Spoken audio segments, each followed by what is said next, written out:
Okay, I'd like to call the Corporate Services Committee meeting to order and ask anyone from the committee to declare pecuniary interest either now if it rises down the agenda. See none. With the indulgence of the committee, if we could move down to the budget review for the museum, paramedic services, and long-term care. Is that okay? Okay. We'll start with museum. Museum first.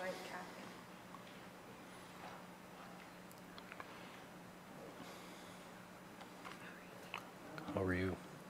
Good.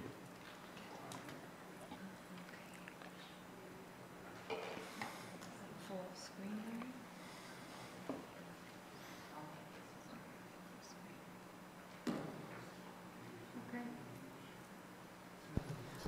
All right, so just in regards to the museum budget for 2016, starting off on the total analysis for the department page, and just want to review some of the different categories and the structure of the page in general. So first off, at the top of the page, you'll see that the museum budget is predominantly broken into 4 different program segments. So the 4 segments for programs are admin operating, exhibits, ongoing services, and special projects. So the admin operating, in terms of a program, things like admissions or memberships, building maintenance, salaries and wages, marketing, building maintenance, general office supplies, insurance, things like that. That's kind of what makes up that program. If we look at the exhibit area, the exhibit program, and that is made up of 3 different categories, which are permanent exhibits, temporary exhibits, and our traveling exhibits, which are our rental exhibits that we have.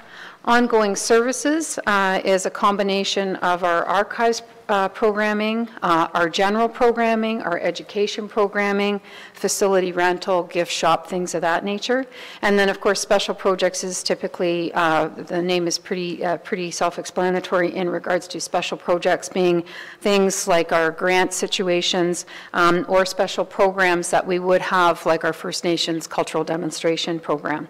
So currently in the 2016 budget, all of the changes fall into 2 areas. So the changes you'll see as you look down the first 2 categories, which is column D and E, are falling under the adjustment to the base, so the adjustment to the 2015 budget, and then the second is in the pressure category of maintained services. So those are the 2 predominant areas where you're going to see change overall to the museum budget. In the bottom right-hand corner, you'll see to the left there, if I can just move this over here. Nope, this way. There we go. The overall increase change to the budget for 2016 was $11,985, with representing a 2.2 increase. And we did have a decrease in the head count from 17 full FTE to 16.63. And if you'll recall, that was a decrease in the actual head count for a contract position that we no longer have in the head count. So if we move into the structure again on the overview sheet, the top section again is going to be your expenditures by program. Again, either in the adjust to base or the maintained services category. The next section, the middle section, is your expenditures by type, again, by adjust to base or maintained services. And the breakdown of those categories are pretty self-explanatory as well. So salaries, wages, staff-related costs, which would be anything that's travel or conventions, training, things of that nature. Contract services, a number of different contract services that we would have, whether it's for office equipment or potential in regards to exhibits.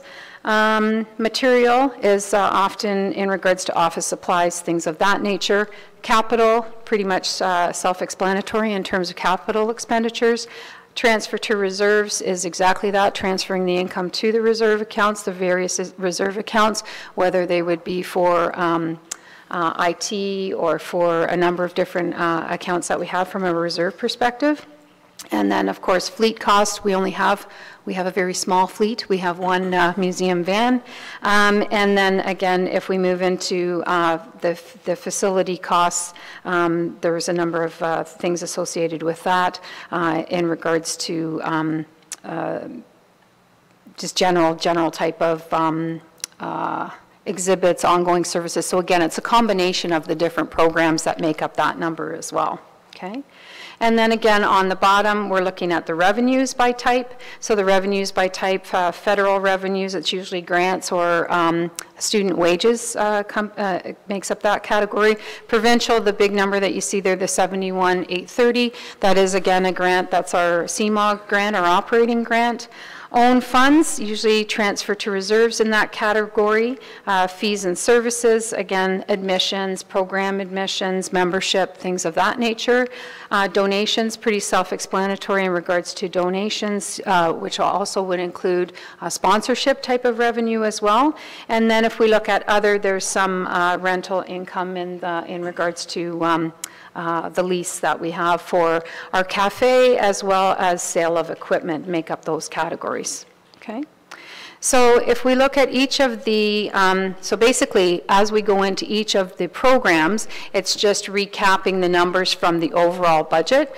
And at any time, any of these numbers, if you're looking for a specific breakdown of that, there will be an assist line item that you would be able to reference in that. Then if we move along through each of the operating, there's through the operating admin, the exhibit analysis, continuing on into the notes section. There is total explanatory notes as well as the notes themselves, which will give you more detail about the numbers. And what we will be doing moving forward is, and we've already done it, didn't show up on this particular copy, but is also linking, making notes of the assist line. So in the assist budget, so you would be able to go in and say that number is made up of the following categories from the assist budget, which is this large document over here with all of the breakdown in that, okay? So as far as any of the other numbers that are in the document, again, they all relate back to the overall analysis. It's just more of a breakdown when we get into the individual pages. Any questions or? Questions? Mike? Just a comment. Again, and I know we're buying these things. You can't get them fast enough for these guys. I sit here. This is so much easier to manipulate these documents and trying to understand them with this new device. In Excel. In Yes, the Excel document, yes. Yes, in Excel, not how they're in the report. Yeah. Rather than the PDF. You'll get onto it because it is once you get onto it, it's a lot better than trying to manipulate it with the iPads. Other comments, questions? Kelly? Through you, Mr. Chair, I was just going to say the next one in the listing is paramedic services, and with committee's indulgence, I would like to have that we defer that one until the next update. We'll just go right into long-term care. For no other reason, I just have not had the time to work with the two deputy chiefs. They look pretty sad about it. Okay. Thank you. You're welcome. So I'll just close this one. Gateway. Okay. Gateway first. Gateway. Right here. There you go. We got Gateway. You are so good.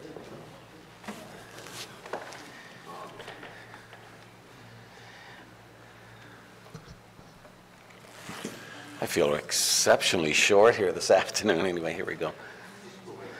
Okay. To you, Mr. Chair.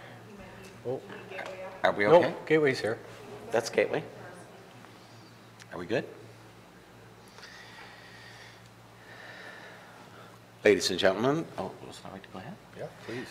Both of the long-term care budgets, Gateway Haven and Bruce Lee Haven, have 6 categories. Yes, are we here? Oh, where are we? Right now, let me get back to where I need to be. Here we go. This is what I should be on. Yeah. 2 arrows. Yeah. Okay, thank you.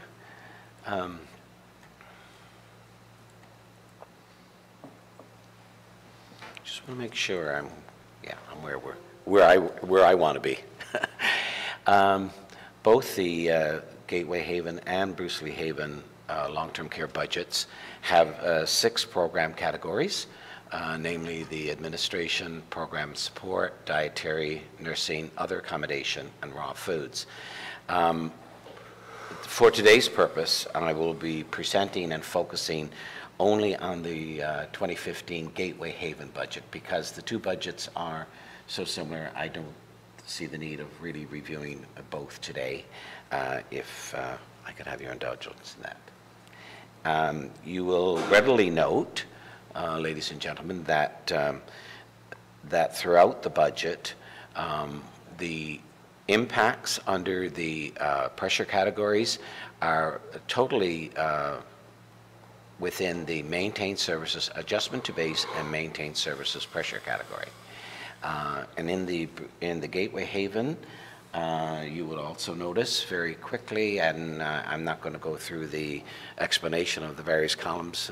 Kathy did that extremely well.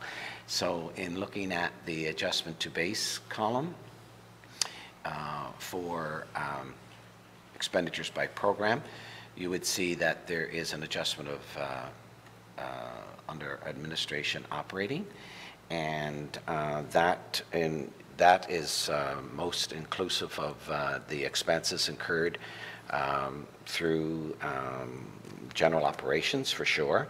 But in the expenditure by type, in the revenues by type, you will also notice that we have a decline in our revenues. The maintained services in our own federal or provincial rather funds does show an increase, but I just hasten to say that our CMI projections for 2016 was a 1% increase, which is what that shows there.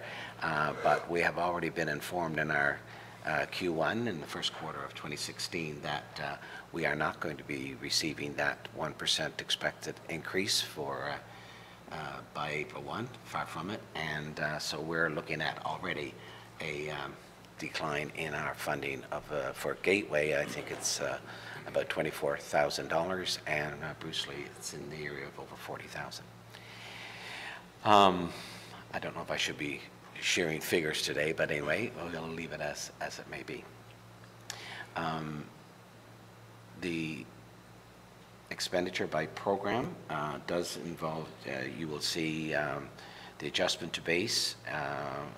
It's totally surrounding definitely the increase in staffing wages. We looked at a 1.5% increase in wages for the union this year, as well as a 2.5% increase for non-union. In the expenditure by type, in maintaining services, some of the biggest impacts that we projected for is in the area of materials, for sure. And this year we had to include in maintaining services, adjusting our budget to a 16% increase in hydro, a 2% increase in water, and a 7.5% increase in sewer services. And you will recall that when the budget was presented. Also, I should mention here that in the expenditure by type, you see under maintained services, a reduction in contract services. That involves this year at Gateway Haven, we have removed the social workers services at Gateway Haven. Under revenue by type, I did make reference about the fact that the provincial does show an increase, but in reality, we are going to be looking at a decline in 2016. So our budget will be adjusted as we go along. Basically, that's what I want to say about the budget, but I can go through further explanation of each of these if you so desire. Any questions from the committee? Hearing none. Thank you. Thank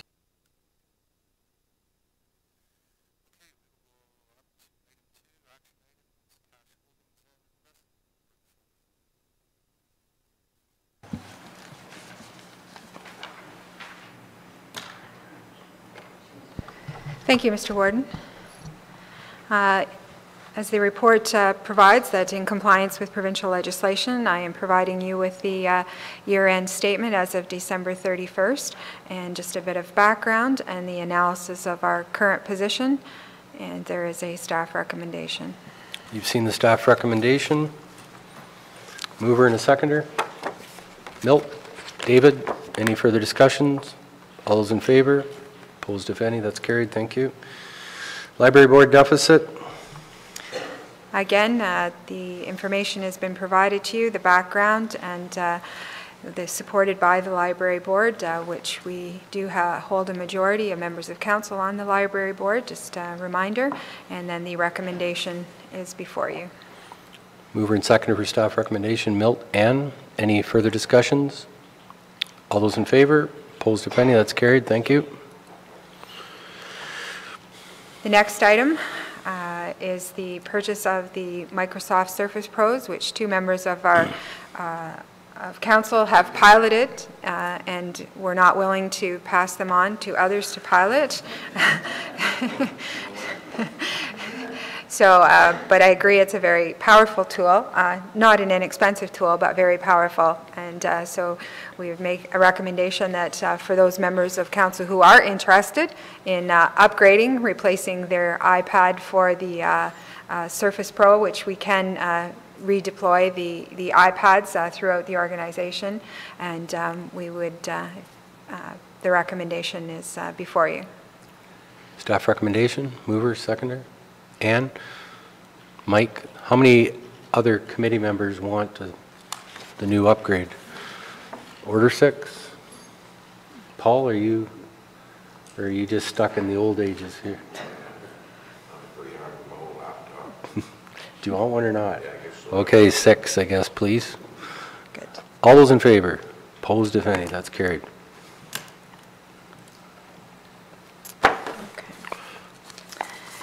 This next item is the business tax capping, and for those of you who are will recall that we many years ago, as we were moving our multi-residential, industrial and commercial property to current value assessment, it's been a long road, and we've always proceeded with the philosophy that the sooner we can reach CVA, then that is better for everyone involved.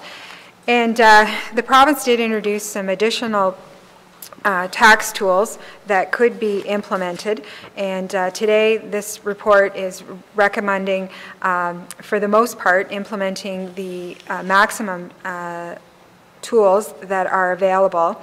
Now, I did want to in addition, just to provide you with an analysis here, because all of this is well and good, and you can read it, but what does it really mean when you put it into numbers? So for the example, if a property was taxed in 2015 at $2,500, their 2016 CVA was $3,000.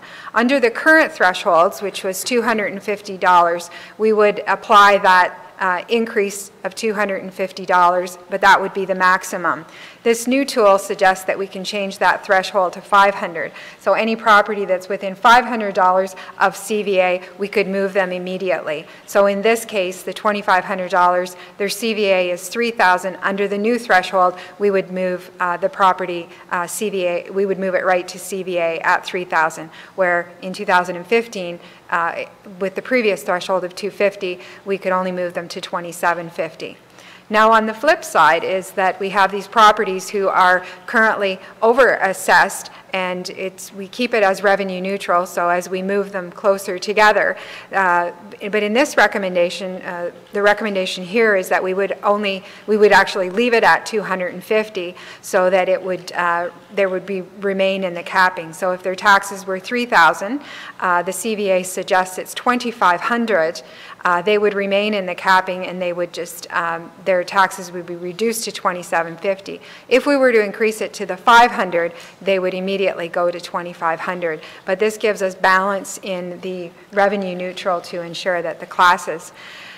are equal. Now, the other thing I guess I want to draw to your attention is that as we continue to move forward, we have the multi-residential class is fully, we have met there, and so there is no properties eligible in that class. So the recommendation is that it be excluded from the capping program. Also, a few years ago, we had the option that once they were excluded, that regardless of what the change in assessment, because of the phased-in assessment, they could be in, and then they could be back out, and then they could be in. So we made the decision a number of years ago that once that, and that was a tool that was available to us, once they were out of the capping, that they would remain out regardless of what the impact would be for the next year.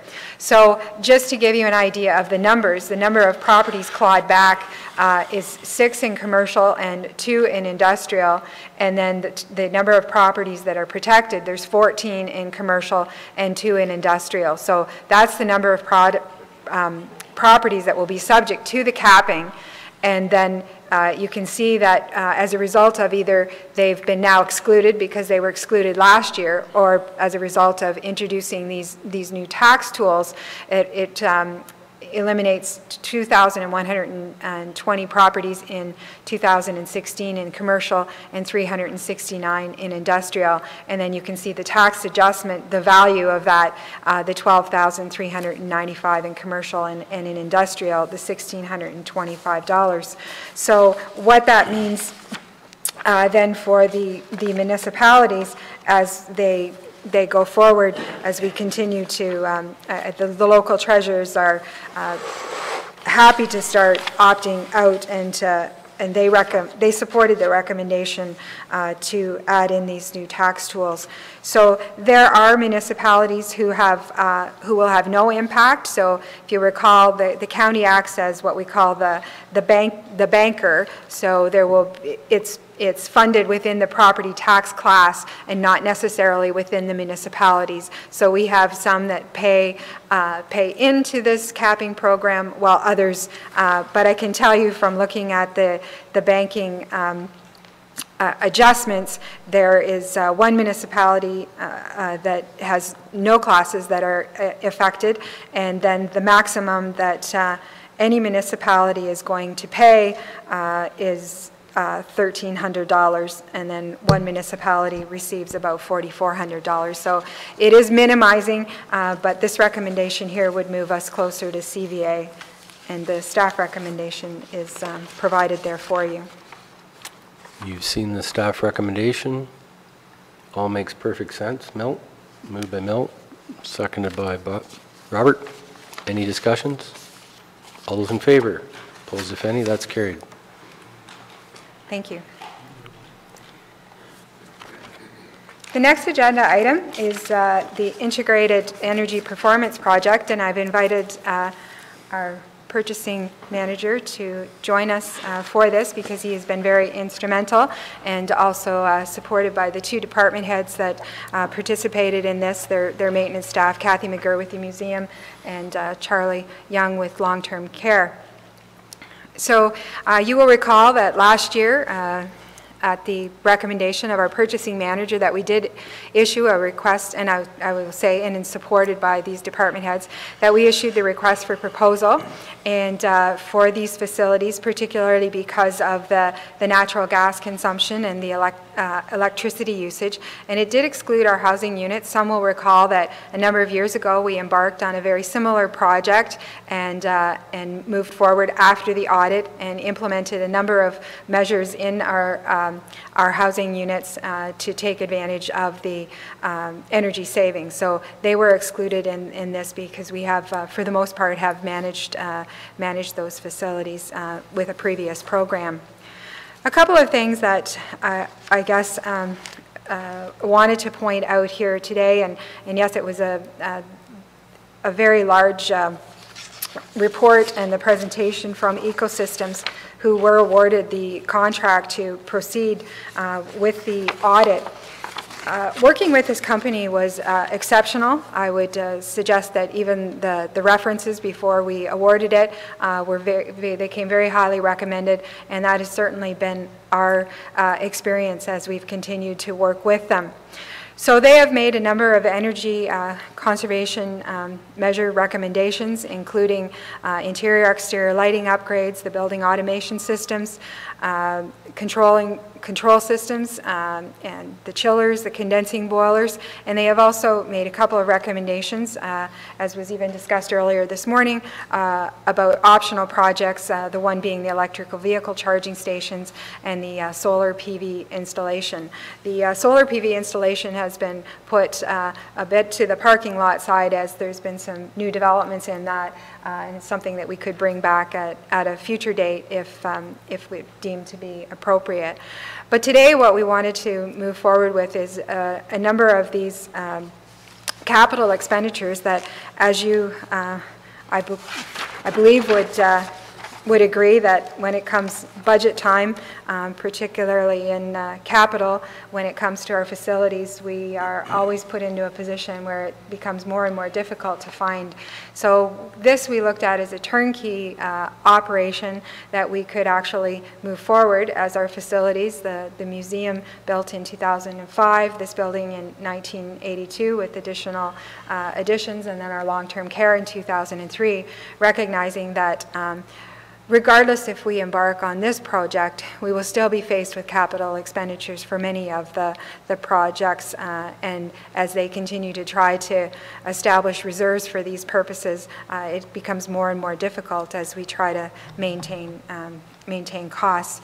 So working with ecosystems will result in a turnkey project in which as you can see from the recommendation, the savings and then the grants, the incentives would fund the project. The other thing that ecosystems does that I wanted to highlight is just their staff training program and how they develop that and included in their overall objectives to ensure that the training is on site and that our staff are well trained with the new equipment and provide us with the training that is necessary.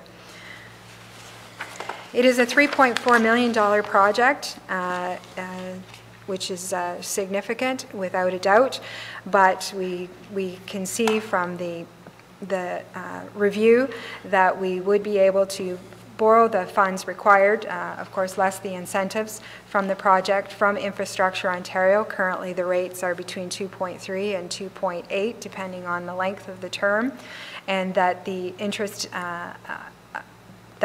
rate is certainly favorable, and then we would be able to, the annual estimated energy savings is $273,000. The one commitment that would be part of this agreement is that if the savings are not achieved, then ecosystems would be responsible for providing the county, basically writing a check for the difference.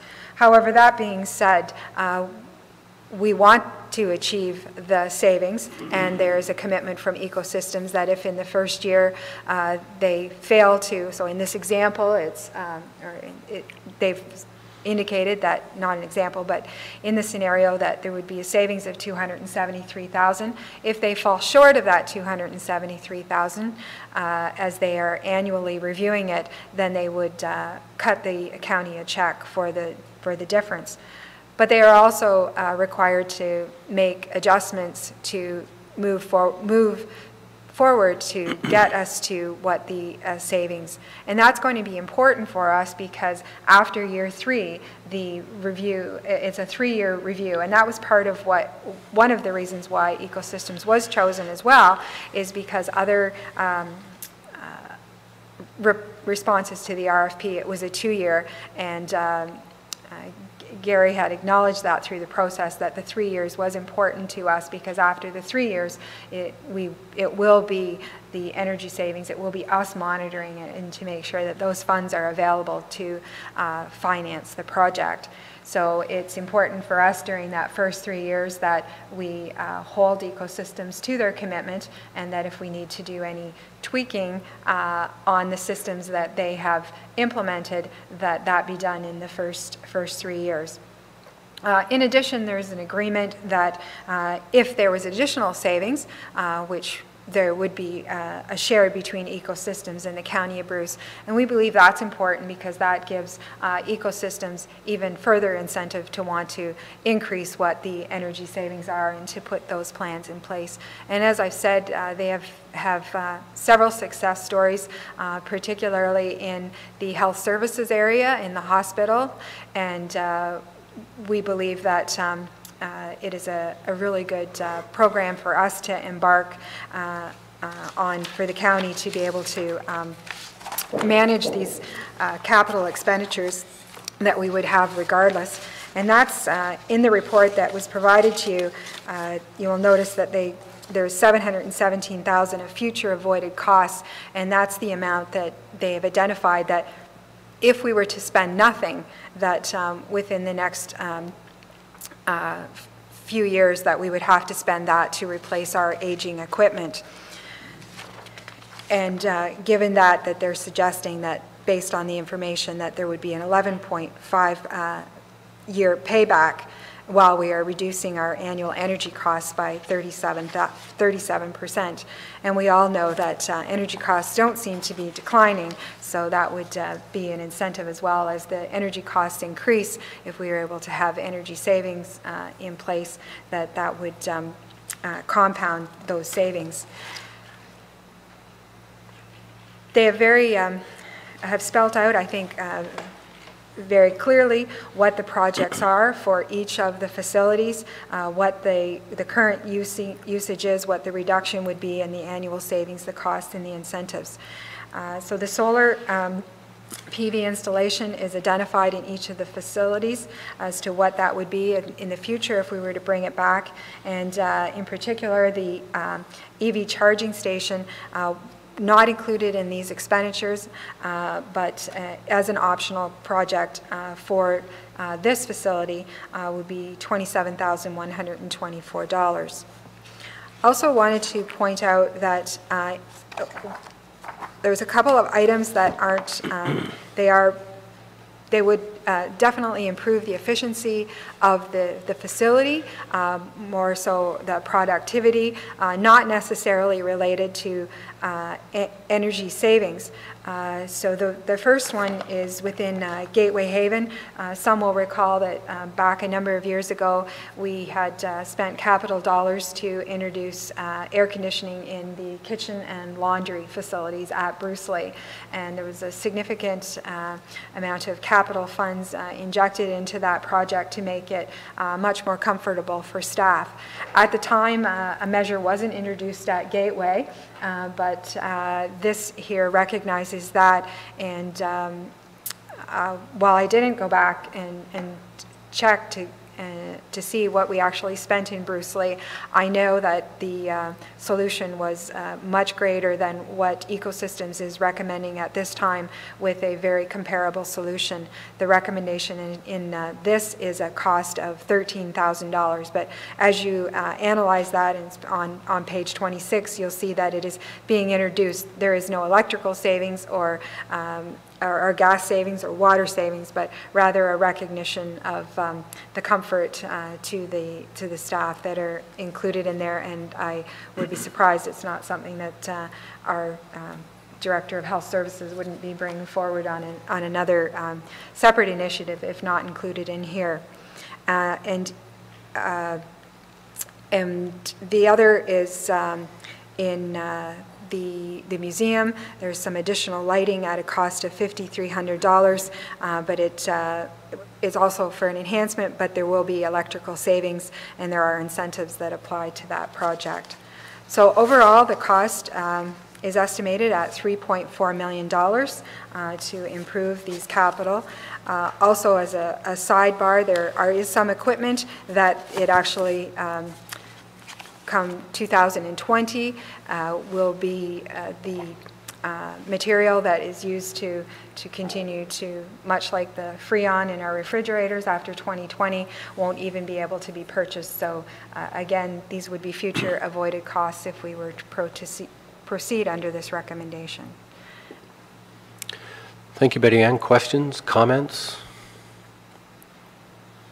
Are there any other counties in this program right now? Gary? No? No. No, we'd be leading the way as far as a municipality. Well, I'm thinking too, because of this new climate plan that the province, I think, rolled out today, if I'm not yesterday, there might be some more incentives for the county to get into this program. So I'm just putting that out there. Comments, Mike? A couple comments. First of all, I mean, that's a pile of work, $3.4 million, a lot of work, and I wonder how long would it take, you know, say we go ahead now, it's going to take some time to implement all these changes. I didn't read, I mean, there's a big report, and it may be in there, and I apologize if it is. I didn't read it all.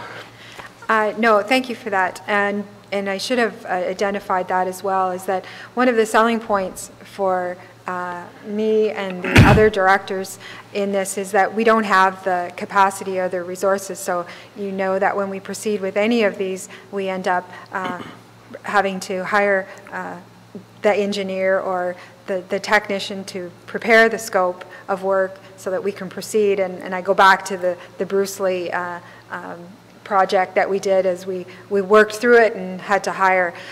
12 to 18 months, I believe, Gary, is what they're looking at. But again, it's turnkey, so they would manage everything. And the other thing that we've had discussions and is included in the proposed agreement is that it would be all the projects would be tendered out, and they would be tendered on our website as well. And certainly it will be the lowest bidder, as is our procurement, but certainly local would be given equal opportunity to participate in the responding to the tenders. And one other, and you did mention it, and I suspect I know the answer, but that solar PV, they've given some numbers there about energy savings and costs and payback on those solar PVs, and that is assuming, I guess, at current prices for fit contracts, or how did they come up with those numbers? Because we don't know what it was going to be going forward, I don't think,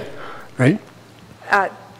I'm going to defer that to Gary if he'd like to speak to that. Yeah, if I can just go back, Mike, on page 73, they've got the entire schedule, and it's approximately 1 year from start to finish. Okay. For all the so pretty good, 1 year. I didn't get page 73. That's about a 200-page report. Regarding the FIT program, I would suggest that the prices they came up with are based on current prices, and right now there's not even an opportunity, I believe, to put power back into the grid if we were to do it. That's why it's on hold at this time, but it could be looked at again depending on what the government does. I was also concerned with a cap and trade, what that might do, because for the cogeneration at the two homes where we burn natural gas to produce heat for the domestic water and heat for the buildings, in fact, then there's an increase of 24,000 cubic meters of gas a year, and I wondered what's that going to do with cap and trade. But Premier Wynne says she's looking basically at the California and Quebec cap and trade system, and so Ecosystems is very familiar with Quebec, what it costs. It would cost perhaps $700 a year, but we're going to save $19,000 on electricity at each home, so it's insignificant, in case you're wondering. David? My question is the same as Mike's. Sure it was. Yeah. Do you want to repeat that, Gary? Other comments, questions?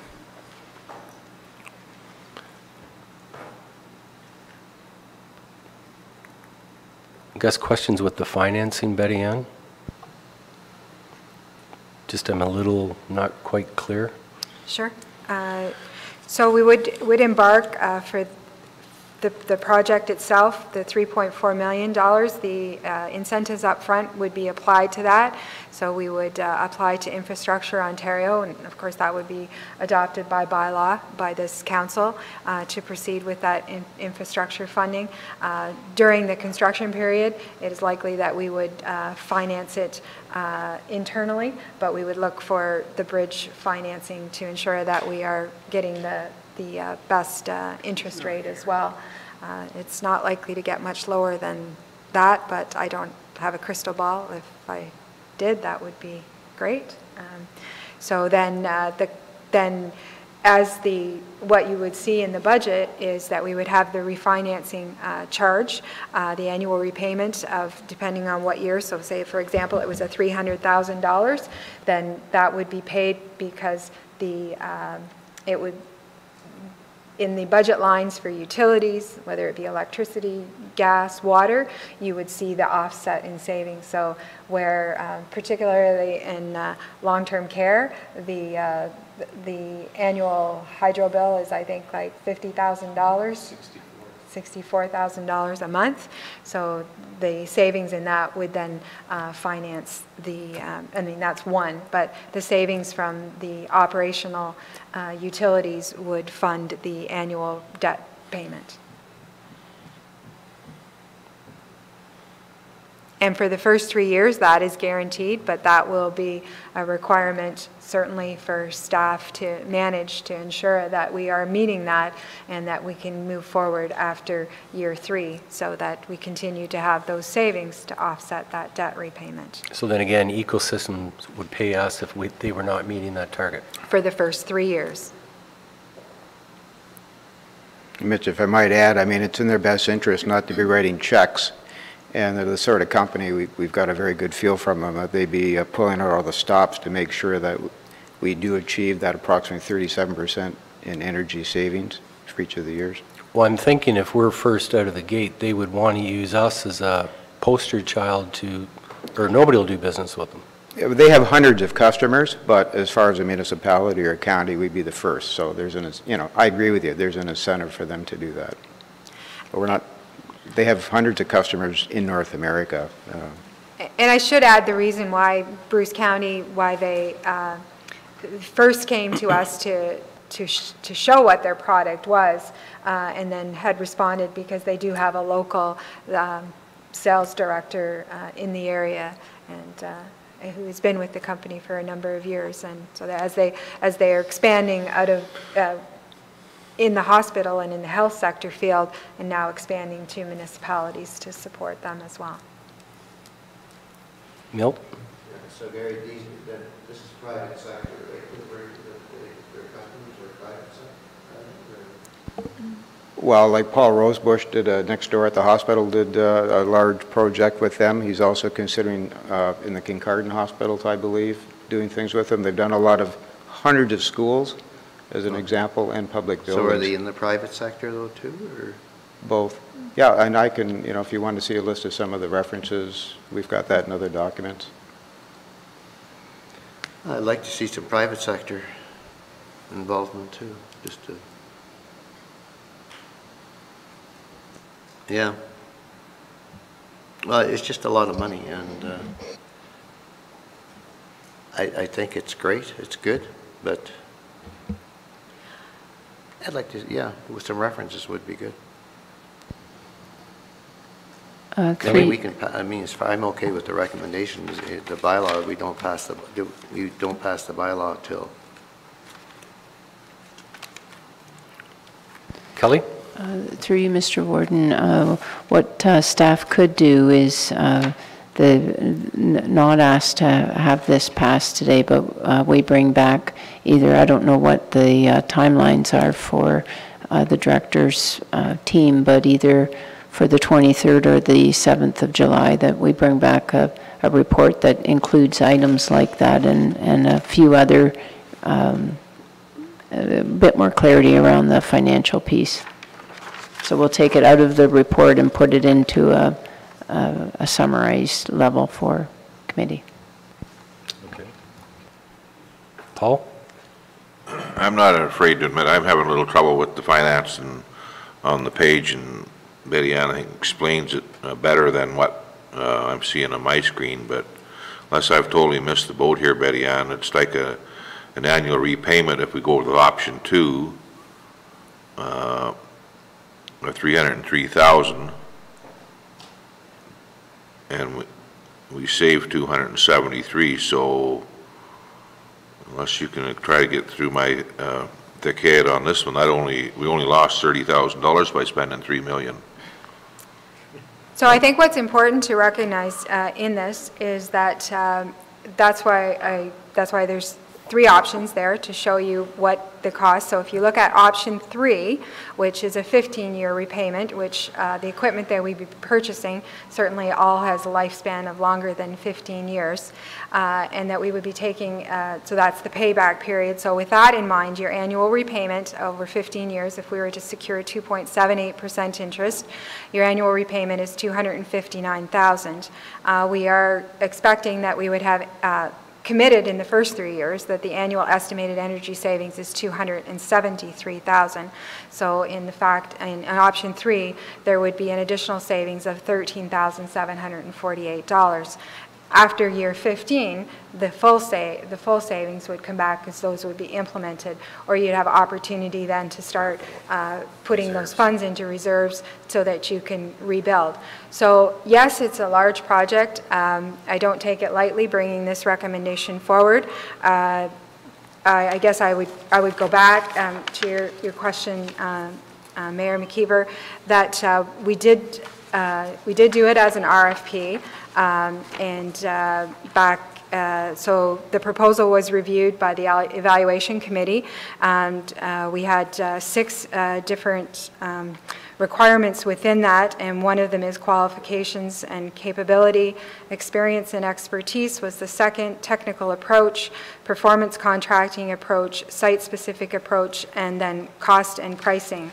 So that were the 6 different criteria that the committee, and that was several months ago that we had reported that to the committee.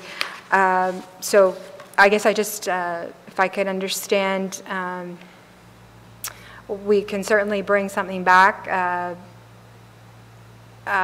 We recognize that ecosystems is, I mean, they will have to fit in, if we do plan to proceed with them, they would fit us into their timelines, recognizing how we've moved forward from January establishing the timelines. If we were to delay, and then that's fine, certainly want to make sure that all members of council are comfortable with a recommendation spending $3.4 million, no question about that. It's just then how it will fit into their timeline as we proceed. So I think you're looking for actual sort of success stories that they've had, the recommendations or references. That was part of the RFP proposal. Like there was actually 3, I think we had 3 responses. 2 we brought in and did face-to-face evaluations with the evaluation committee and members. Success stories. We did, yes. And Gary had spoke to particularly the one where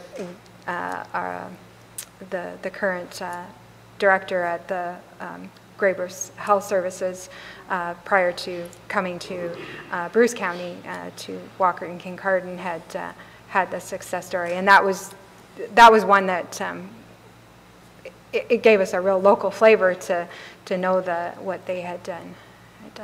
Gary, you may want to add if there's any. I know they. I spoke with the director in Halliburton who was responsible for working with ecosystems. It was always embarrassing how glowing he was about how well he worked with them and they worked with him. It was an excellent reference. And Mr. Rosebush was there at the time, and he's since moved over here. But I know he's looking at implementing similar energy savings guaranteed performance contracts over in the Kincardine area. Satisfied with the savings of the carrier? Yes. Yes, with the savings, with the whole process, start to finish. No, with the follow-up as well, because that's what's very important. They don't put it in and walk away. The contract says they monitor and verify the actual energy savings for 3 years. We could have gone longer, but you do have to, there's a cost associated with going longer. We could have gone less. We thought, nope, 3 years after everything's up and running, measured against 2015 as the base year, and let's see the savings are there. Paul? Thanks, Betty Ann, on option 3 there. But what these numbers don't show us as well is what we're up against by doing nothing. And we've tried for the last couple of years to put money into the museum budget to replace mechanical equipment, as we were unsuccessful there. So we do have, I'm saying, in the 4 facilities, in the very near future, we will have some large costs with aging, with the aging heating and cooling and you name it that's in those buildings now. So that another option. So this doesn't show what will be our cost the next 5 years by doing nothing. And so what I've brought up here on the screen, which was page 49 in your document, is the museum particularly. And what they've identified that overall they're saying there's over $700,000 that's just cost avoidant. You will have to spend that regardless. But so this is the museum specifically. Again, as I said, page 49. So it's showing that the lighting retrofit, which is the $21,000, the annual savings is $6,300 if we implement that. If everybody can sort of get to that line. I think when we drill down into that. The next one is the building automation system replacement. And I would offer that, I mean, there's huge savings, but, and Kathy, you can correct me here if I'm wrong, but regardless if we do nothing, somewhere in the next few years, the cost of that $91,000, we will be spending that. The same with the humidifier replacement, the $78,000. So Kathy and her team will be coming back and trying to establish reserves to get to a point where we can make those the replacements. And you can see in the building automation, the annual savings, there's an incentive of 12, there's an annual savings of 20,000. So in this case, it's potentially a five-year payback. So 200,000 in the museum with annual savings of 41,000. And if we can go back, that was the museum. This one is Gateway, and it's page 26. Again, the Litro refitting, 43 on your document. The Litro retrofit, which is always a fairly quick payback, and we did some of it when we did the study years ago with particularly this facility. But they have a building automation system replacement, and you'll recall that I think there's $175,000 in the budget this year, but it was coming out of the capital, so it wasn't. There was no impact to the levy, but I believe it's $175,000 to start processes in Bruce Lee. That was for the chiller replacement. Correct, Charlie? Yes. It's 100, and so you can see there that the chiller replacement, it's $176,000. The annual savings is not significant, but and it's not particularly for the energy savings, but it's just that it's aging and it's going to have to be replaced. So, but by the current budget, the $175,000, that's taking $175,000 out of the reserves and probably not leaving much left for roof replacements, all of the rest of the items. So, and the combined heat and power, again, that's where you have a large energy savings, the $275,000. So that's in Gateway. If we take a look, almost identical in Bruce Lee on page 37, the same thing, the chiller, and at this point, it's going to have to be replaced within the next few years regardless. Bruce Lee was on target for this year, so I'm sure Gateway's not far behind, and I don't believe there's significant funds for that. That's really what drove the process for me, and for when Gary first had been introduced to it and looking at it. Certainly always energy savings is, we always are looking for that, but compounding that was that I know the difficulty we have in raising funds, and this seemed to be a turnkey. Number one, it built capacity for us as staff that we don't have the expertise in-house to be writing scope of work and tenders this specific, or even doing the project management that is going to be a result of that. And then finally, for Park Street, for this building here, the lighting retrofit, the heat pump replacement, we include about $9,000 annually, so we've been replacing them as they come up, but there's still some here that are 32 years old in this building and that are managed. And then the heat pump controls is actually an optional item, the $53,000, but we did not choose to proceed with that for this building based on the review of it and the recommendation of the maintenance supervisor that it wasn't necessary. So we did look at it very extensively, and looking at what in the future was going to, that there were going to be costs that we are going to incur regardless, just to keep us in business. So, Betty Ann, just looking at this option 1, 2, and 3 here. So we're a negative 83,000 for the first 10 years in option 1, right? That's correct. Because So, what I wanted to do was provide, because they said that the payback period, and you can see what we just looked at, some of the payback periods for some of those lines were 5 years. But we then, after that, I mean, we have the savings, that's 356,000 savings is. That would be correct, but annually, we would be $83,000 short if we wanted to finance it in 10 years. So if you wanted to do the project. For 10 years, so for If you 10 wanted years, to so do it we'd be 830,000, but at 356 a year after that, it's not long. That's right. So I see why you recommend. Now, the cost of borrowing is significantly greater between option 1 and option 3. So if there's an ability for us to apply, if we had some reserves or if we had some funds that could be applied to it, obviously that's, we can shorten down the payback period, or have 10 years and annually it be, do it a 10-year and then be creative, and part of it can be maybe internally financed from a working capital reserve and paid back. But for this point, just looking at it as a single snapshot to how to do it, as it would be between the 12 and 15 years to have it revenue neutral. But then after the 15 years, or whatever the period would be, that savings then would be once the debt was repaid, you would continue to have those annual savings, but not have the payment. 10? But if you did 10 years and we didn't have anything to apply to it and the incentives were to remain the same, there would be a budget expense of $83,000 for the first 10 years.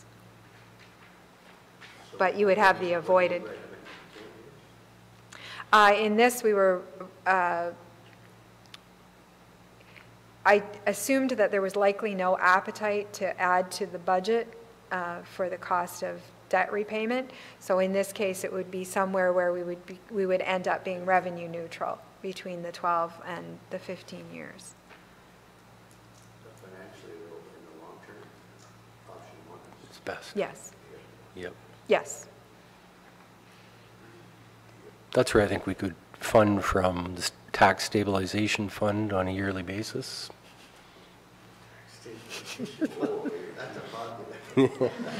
As we'll see earlier, it's $260,000 has been used already. We're only in June, but I think we could get creative that way, because I agree. I think option 1 is the best way to go, and find ways and be creative to fund Annually.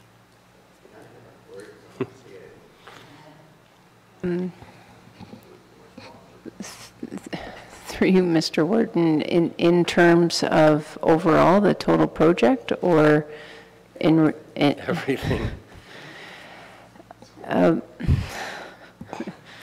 Well, when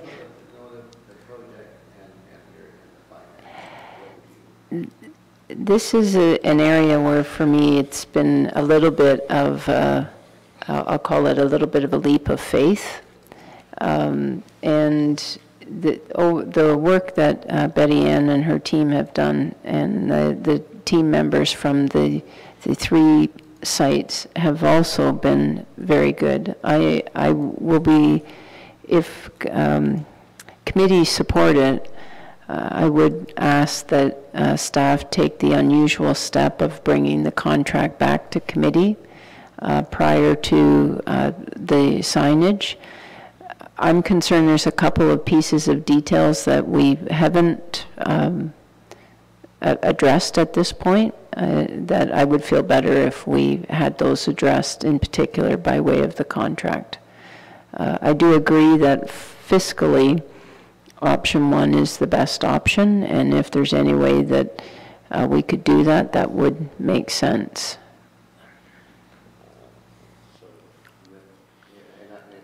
I appreciate the work that was done as well. I mean, it's a lot of work. And I would like to see that as well. And come back with that. The area in particular that I think it would be valuable to have ecosystems give a bit more detail on are all of the financial charts that they've laid out. Some of them are a little aggressive numbers, I think, in terms of both the savings side and the cost side, that would be valuable to have them bring back. Ann? So you mentioned incentives with the, especially with the climate change or an initiative that the provincial government is putting out. Do you think there'll be many dollars? Like they say there's going to be just millions or billions of dollars. And do you see, are we just guessing at this point that there might be more incentives from that type of thing? Or will there be more information coming in the next month or 2? Or will it be like other programs, we won't get the financial incentive information for a year or 2? Well, the meeting we had last week with Mr. Delaney, there's $100 million, he told us at that meeting, out for municipalities and counties to do these types of plans to move forward. So I think we're already ahead of the game, so I think we could maybe get some of those dollars. That's just the one I'm thinking about, and maybe Kelly knows of more. Through you, Mr. Warden, as the procurement manager had articulated that the Ontario system are looking elsewhere in terms of the cap and trade program, and they're not going to be defining a made in Ontario type of program, but rather borrowing from a combination of California and Quebec. My concern is when it comes to the plan that was announced yesterday, that where we are, and we really ought to overlay this against what they have publicly announced to determine whether or not we have any risks. That's what I was concerned about. Sometimes you can be ahead of the game and you know, they say, well, this is for projects coming down the pipe, and if you're already into it, then you don't qualify. So I think it's important to look at the qualifications for the incentives. If we can find out any information, but maybe we can't at this point. If I could, I would offer that ecosystems will be reviewing that very closely as well. So, Gary, what perhaps we can provide back, we'll meet with the CAO as well and have further discussion on the details with the agreement, the contract itself. We have worked very closely with ecosystems to hammer out that agreement, and then we could bring it back if the committee would indulge a special meeting after Highways and Planning on the 3rd week or 4th week. Next week. Next week?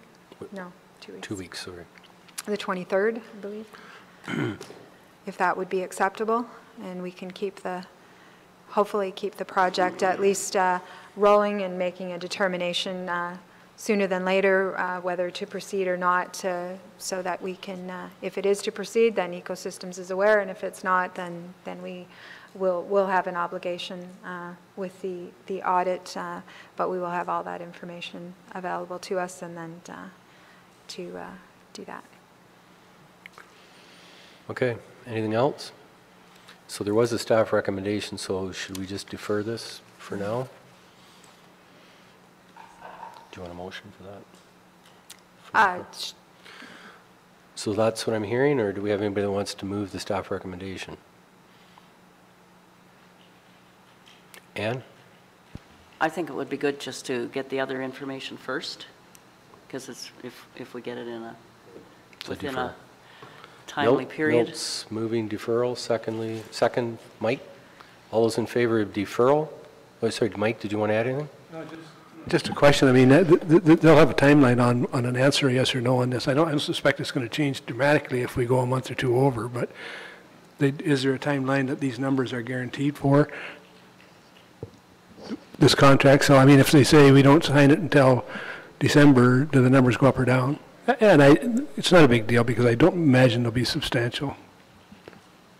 But I think the original timeline that we had agreed to back was that we would bring it to committee in June, but they also know that even if, just because of the timelines and when our committee meet, that even as late as last week, and you know that you didn't receive it, we were still putting on the finishing touches in hopes that it would come today. So I think that will indulge the 2 weeks. It's just for them timing. If they have a $3.4 million project, they want to move it forward as well. So.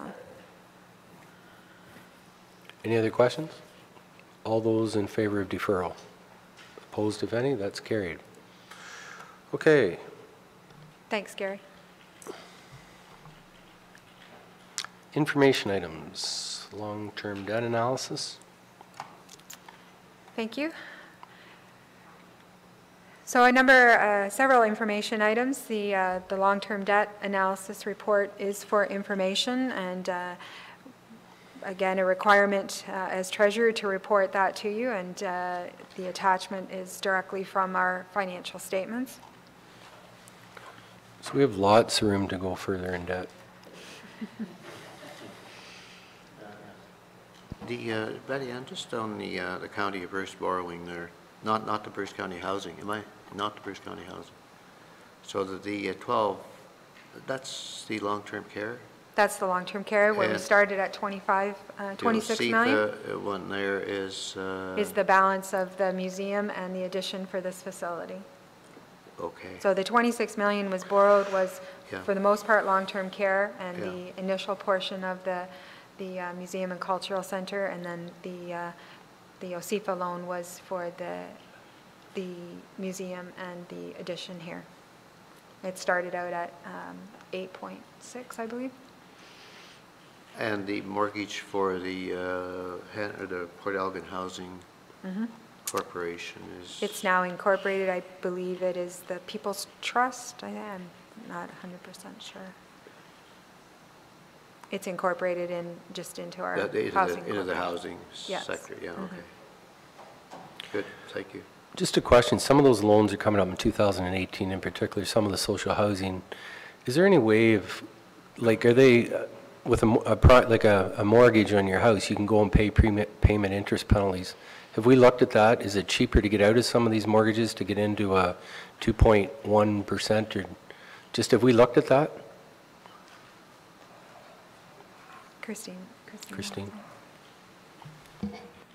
So the mortgages that we have, we typically go through the ministry process where they do the brokerage for us. And so our experience in the last few years has been a very good one, that generally every new mortgage that we've entered into, there's been considerable savings.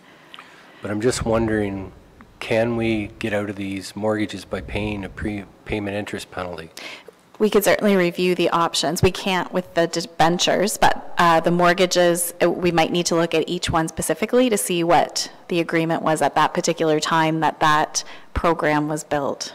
Just if you could, because there could be a potential of a lot of savings, and then getting out of some of those mortgages. Because I saw the one for TD was 6.9% or whatever, and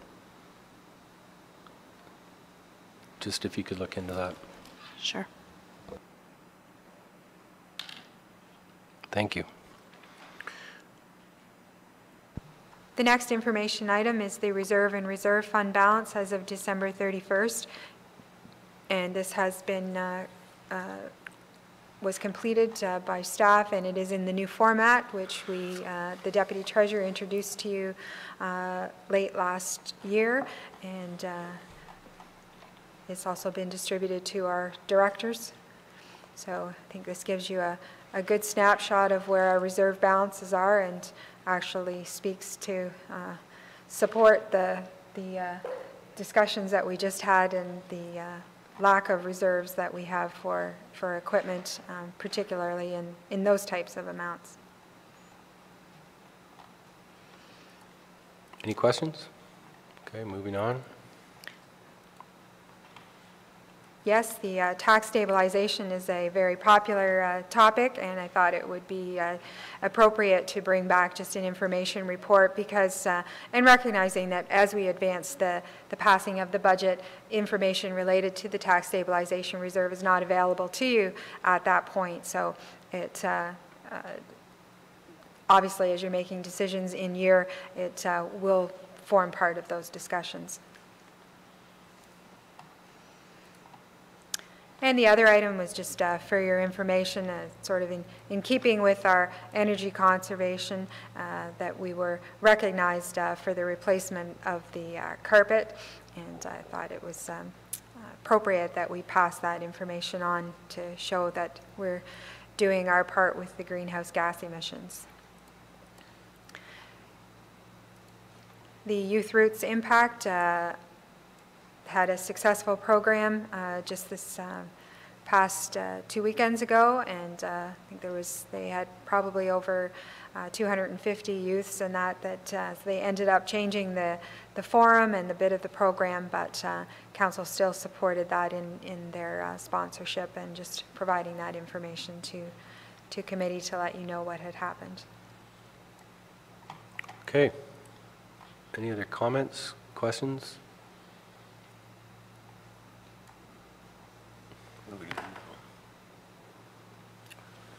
All right, we need a motion to go in camera.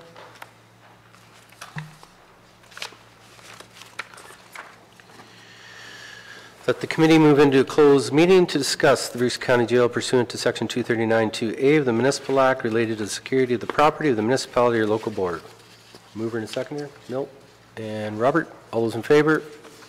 We are now in camera.